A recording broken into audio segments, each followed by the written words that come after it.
नमस्कार, कलयुग में आपका स्वागत है। हाँ, कलयुग में आपका स्वागत है क्योंकि कलयुग सर्वश्रेष्ठ है, इसलिए कलयुग में आपका स्वागत है। और बात ये है कि कलयुग में जो सुखी इंसान है वो कौन है।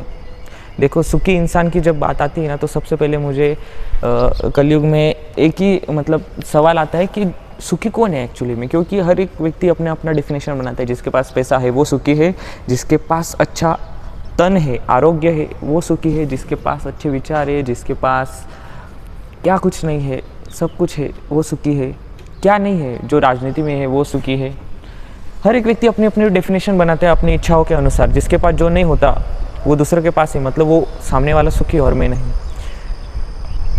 जो शांत है, जो सेटिस्फैक्शन है अपने लाइफ में, वो सुखी है।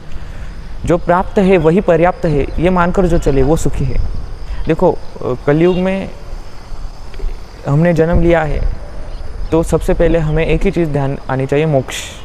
अगर वही ध्यान नहीं आ रहा है तो ध्यान देना चाहिए कि हम कहाँ चुक रहे हैं। और सबसे पहली बात यह है कि कलयुग में एक दूसरे को संभाल लेना चाहिए, एक दूसरे को समझना चाहिए, एक दूसरे को भावनाओं को जीना चाहिए।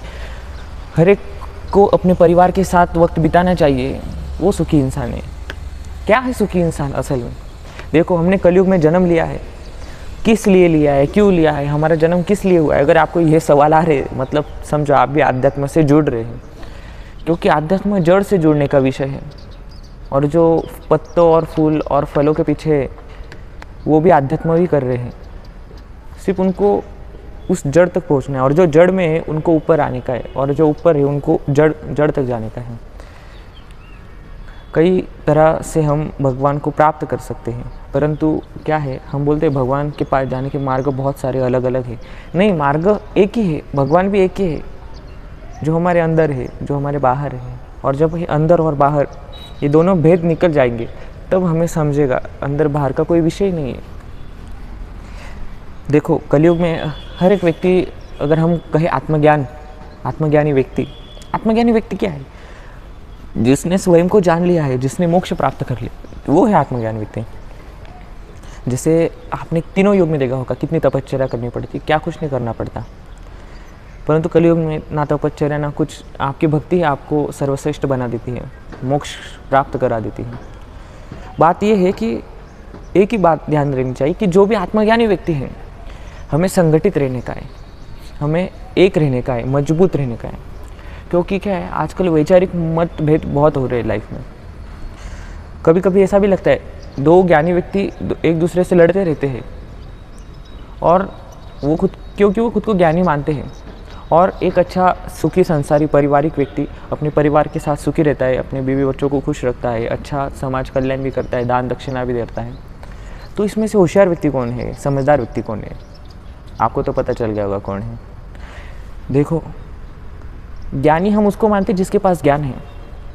पर क्या है, कभी कभी ज्ञान को तब महत्व नहीं रहता जब ज्ञान में समझदारी ना हो। हम सिर्फ ज्ञान बांटते हैं, पर उस ज्ञान में ज्ञान देने की क्षमता है क्या, आचरण की क्षमता है क्या? कलयुग में सबसे बड़ा प्रॉब्लम है कि हम आचरण नहीं करते। हम दूसरों को ज्ञान दे देते, ऐसा है वैसा है वैसा है। क्या हम करते हैं आचरण? हमें पता है मैं आध्यात्म करता हूँ, हम बोलते हैं हम आध्यात्मिक लोग हैं, पर क्या हम आध्यात्म जीते हैं? क्या करना चाहिए आध्यात्म जीने के लिए? ये चीज़ बहुत महत्वपूर्ण है। जब तक ज्ञानी व्यक्ति अपने ज्ञान पर आचरण नहीं करते हैं, तब तक ज्ञानी व्यक्ति पर सवाल उठाते रहेंगे लोग, और वो उंगली दिखाते रहेंगे। इसलिए भले हमारे पास ज्ञान कम हो, अगर हमारे पास आचरण है ना, अगर हमने 10 वाक्य लिखे और 10 वाक्यों में से हम एक भी वाक्य का आचरण नहीं कर रहे, तो हमारा ज्ञान देने से कोई लाभ नहीं होगा। इसलिए हमें आचरण पर फोकस करना है। मोटिवेशन क्या है? आजकल की यूथ जनरेशन को मोटिवेशन की ज़रूरत नहीं, उनको डिसिप्लिन की ज़रूरत है। मोटिवेशन हर कोई दे सकता है, मार्गदर्शन हर कोई कर सकता है, डिसिप्लिन जिसके अंदर है वही सक्सेसफुल होगा। इसलिए मैं शुरुआत इसलिए की मैंने कलयुग से कि कलयुग में आपका स्वागत है। इसलिए मैंने कहा कि कलयुग में डिसिप्लिन, आपका आचरण को बहुत महत्व है। जो आचरण करेगा वही पूजा जाएगा। ज्ञान तो हर कोई देता है। धन्यवाद।